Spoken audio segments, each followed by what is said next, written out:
এটা সারা পৃথিবী ছড়িয়ে দেওয়ার জন্য উনি করলেন জাতিপুঞ্জ থেকে 21শে জুন ভারত পথ দেখাবে এবং তার সঙ্গে সঙ্গে প্রধানমন্ত্রী সারা পৃথিবীতে আপিল করবে বিভিন্ন রাষ্ট্রনেতাদের কাছে যে আপনারাও এই যোগ ব্যায়ামে সামিল হন। পার্থক্য সময় দেওয়া আছে দেখা গেলো 140টা দেশ আমাদের বলতো 140টা দেশ রাষ্ট্রীয়ভাবে এই 21শে জুন যোগ ব্যায়ামে অংশগ্রহণ করে এবং তাদের আবেদন করায় তারাও তাদের দেশে ছড়িয়ে দেয় বিভিন্ন যোগের। সেখানে বলা হলো যে কোন ব্যায়ামগুলি কী উপকার আছে, যোগের কী উপকার, যেগুলো ব্যায়ামগুলো আমরা করি তার কী কী উপকার আছে, যে শুধু মেডিসিন নয় রোগ নিরাময়ের মাধ্যমেও সারা পৃথিবীতে হচ্ছে যোগকে গ্রহণ করা হবে। সেটা নতুন নতুন চলাচল হবে তার দেখাও।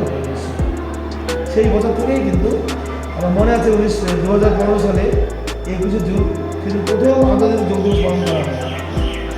140টা দেশ এবং রাষ্ট্রনেতারা অনেক দেশে তারাও কিন্তু যোগ ব্যায়ামে অংশগ্রহণ করেছিলেন একই সময়।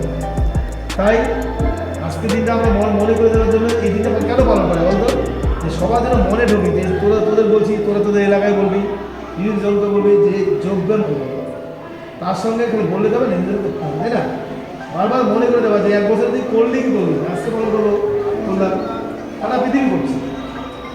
কে পর্যায়ে গেছে ভারত, আমরা ভারতের দায়িত্ব আমাদের বেশি, তাহলে আমাদের নিয়মিত শরীরচর্চাটা করতে হবে। তাহলে এক বছর পরে গিয়ে তোর আবার মূল্যায়ন হচ্ছে কেমন শরীরচর্চা কেমন আছিস, তাই না? আজকে করলি তারপরে নাই, আবার এক বছর পরে আসবে আবার করবি, ভুলে যাবে। তাহলে তুই সারা বছর করে যাবে, সারা বছর করিস, তুমি রেজাল্ট হবে কেমন, রেজাল্ট হবে বুঝবি। ভালো মন্দ আবার পরের বছর করতে হবে।